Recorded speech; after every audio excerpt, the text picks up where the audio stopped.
Assalamualaikum warahmatullahi wabarakatuh dan selamat pagi murid-murid. Bertemu lagi kita dalam PDPR Bahasa Melayu tahun 2 Gemilang. Cikgu harap kamu semua sihat, gembira dan bersemangat setelah bercuti 2 minggu untuk memulakan kelas kita pada hari ini, hari Ahad 13 Jun tahun 2021. Baiklah, tajuk kita pada hari ini adalah minum air. Minumlah air untuk cergas dan cerdas. Cergas badan kita, cerdas otak kita. Okey, kita mulakan dengan membaca bismillah dan juga doa penerang hati, doa belajar. Okey, kita buka buku teks muka surat 51. Ya, cikgu harap kamu dapat baca bersama-sama dengan cikgu ya. Okey, tajuknya pada hari ini, minumlah air untuk cergas dan cerdas. Ikut ya. Air ialah komponen utama di dalam badan manusia. Kita digalakkan untuk minum air kosong. Jumlah air yang diminum bergantung pada keadaan cuaca dan tahap fizikal seseorang.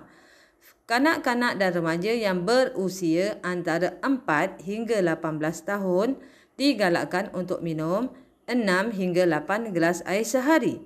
Kita perlu minum air dengan kerapnya walaupun tidak berasa dahaga. Kanak-kanak yang kekurangan air akan lesu dan mengantuk. Keadaan ini akan mengganggu tumpuan mereka di dalam kelas. Oleh itu, minumlah air secukupnya supaya badan cergas dan otak cerdas.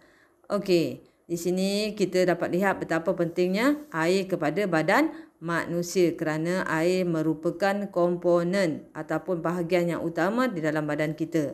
Kita amat digalakkan minum air kosong, ya. Minum air kosong dengan banyak, bukannya minum air manis. Boleh minum air manis tapi jangan banyak, sedikit. Yang dibanyakkan adalah air kosong. Okey, jumlah air yang kita minum bergantung kepada faktor usia. Okey, usia kanak-kanak, usia remaja dan usia orang dewasa. Bergantung kepada fizikal seseorang yang berusia atau sebaliknya.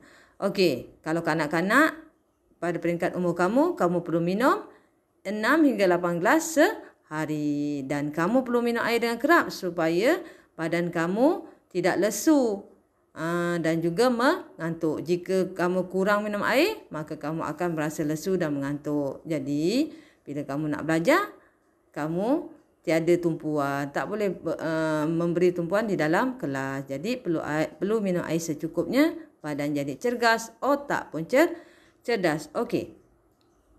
Setelah kamu baca petikan tersebut, cikgu ingin kamu tengok pada soalan yang di bawah. Ada soalan pemahaman. Okey, soalan pemahaman ada diberikan di bawah. Okey, kita pergi kepada nombor 1. Soalan dia adalah, mengapakah kita digalakkan untuk minum air kosong? Sekali lagi, mengapakah kita digalakkan untuk minum air kosong? Kamu kena jawab.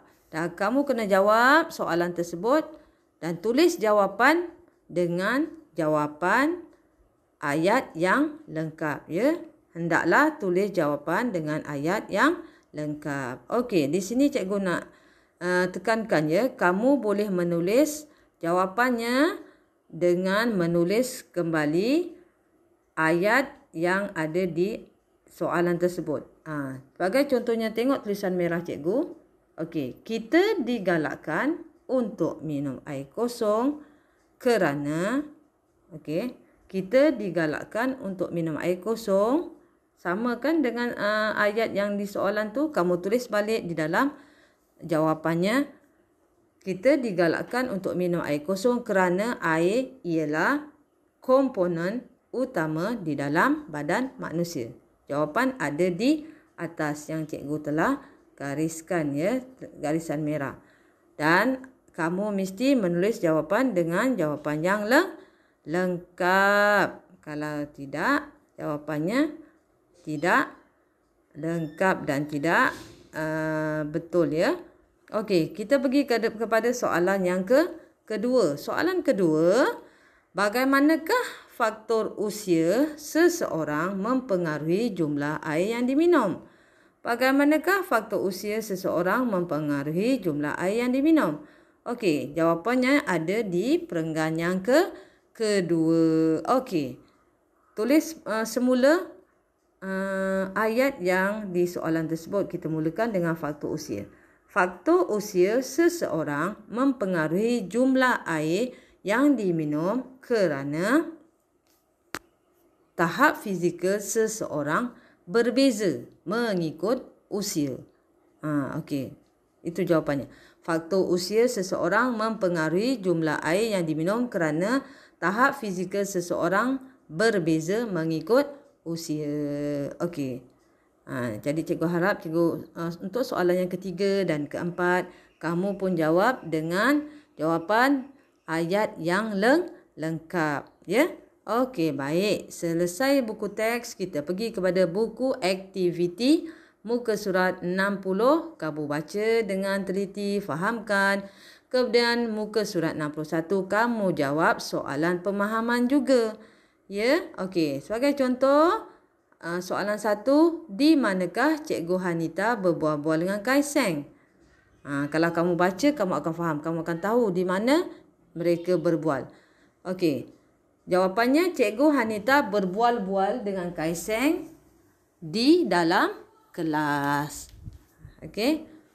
Lagi sekali, Cikgu Hanita berbual-bual dengan Kaiseng di dalam kelas. Kamu jawab dengan ayat yang lengkap. Boleh tulis semula ayat di soalan, kamu tulis semula di dalam jawapan supaya dapat ayat yang lengkap dengan huruf besar dan tanda baca yang betul. Okey, selesai buku aktiviti, kamu pergi kepada buku lembaran pentaksiran bilik darjah. Ya, kamu ada kan? Ada. Okey, kamu buka muka surat 15, kamu baca petikan dan kamu jawab soalan pemahaman dengan ayat yang lengkap. Ya. Okey, cikgu harap itu sahaja kamu dapat selesaikan latihan-latihan dan tugasan yang diberikan oleh cikgu. Kamu boleh siapkan pada hari ini dan jika kamu tak dapat menyiapkan pada hari ini, kamu boleh sambung pada hari esok. Tapi yang penting kamu mesti siapkan dan hantar kepada cikgu untuk cikgu nilaikan, ya. Okey, itu sahaja pada hari ini. Terima kasih. Assalamualaikum.